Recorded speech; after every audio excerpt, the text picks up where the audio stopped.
কি অবস্থা সবার? আজকে আমরা একটা এমসিকিউ সলভ করব যা ক্যালকুলেটর ছাড়া মাত্র ১০ সেকেন্ডে। সেটা হচ্ছে ডেসিমাল সংখ্যা থেকে বাইনারিতে রূপান্তর।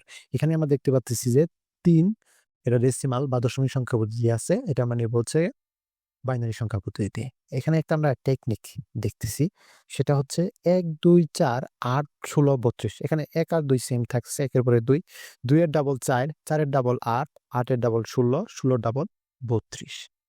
আচ্ছা, এখন হচ্ছে কথা আমাদের চিন্তা করা লাগবে ৩ যে আছে এই ৩ কত যোগ করলে ৩ হয়। এখানে আমরা ২ আর ১ যোগ করলে তো আমাদের ৩ হচ্ছে। অর্থাৎ ৩ এর বাইনারি হচ্ছে ১, ১। আচ্ছা, এখন যদি আমরা চিন্তা করি এখানে যদি বলি যে ৫ এর বাইনারি কত? ডেসিমালে ১০ তা ৫ এর বাইনারি কত? এখানে একবার চিন্তা করি তো কত যোগ করলে ৫ হয়? ৪ আর ১ যোগ করলে ৫, মাঝখানে যে ফাঁকা জায়গা থাকবে সেখানে আমরা ০ দেব। তাহলে হচ্ছে এই ৫ এর বাইনারি হচ্ছে 101। আচ্ছা, এখন আমরা একটা গুরুত্বপূর্ণ নৈমিত্তিক যদি দেখি যে ২৯/১০ সংখ্যাটির বাইনারি মান কত? এখন আমরা সরাসরি এই জায়গায় চলে আসি, টেকনিকে চলে আসি। এখানে চিন্তা করি তো কত যোগ করলে ২৯ হইতে পারে? যে ১৬ আর ৮ যোগ করলে হচ্ছে কত?